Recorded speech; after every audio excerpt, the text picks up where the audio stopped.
ଜୟ ଜଗନ୍ନାଥ। ଆଜି ହେଉଛି ପ୍ରଭୁ ଜଗନ୍ନାଥଙ୍କର ସୁନାବେଶ।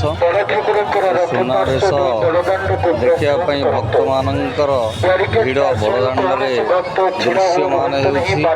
ଏଠାରେ ନିଃଶୁଳ୍କ ଜଳଖିଆ ସମସ୍ତ ଭକ୍ତମାନଙ୍କୁ ଦାନ କରାଯାଉଛି। ଧାଡ଼ି ବାନ୍ଧି ସମସ୍ତ ଭକ୍ତମାନେ ଏଠି ନିଃଶୁଳ୍କ ଜଳଖିଆ ସେବନ କରୁଛନ୍ତି। ଭକ୍ତମାନଙ୍କର ପ୍ରବଳ ଭିଡ଼। ପ୍ରାୟ 2 କିଲୋମିଟର ପୂର୍ବରୁ ଭିଡ଼ିଓ ରେକର୍ଡିଂ କରାଯାଉଛି। ଭକ୍ତମାନେ ଏଠାରେ କେତେ ମାତ୍ରାରେ ଭିଡ଼ ଜମେଇଛନ୍ତି। ତେଣୁ ଜଗନ୍ନାଥଙ୍କର ଅପୂର୍ବ ଲୀଳା। 9 ଦିନ ଘୋଷଯାତ୍ରା ପରେ ଆଜି ହେଉଛି ସୁନାବେଶ। ସୁନାବେଶରେ ମଧ୍ୟ ଭକ୍ତମାନଙ୍କର ଭିଡ଼ ଜମି ରହିଛି।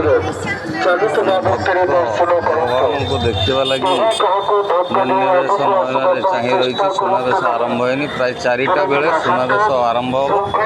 ଜୟ ଜଗନ୍ନାଥ, ଜୟ ଜଗନ୍ନାଥ, ଜୟ ଜଗନ୍ନାଥ।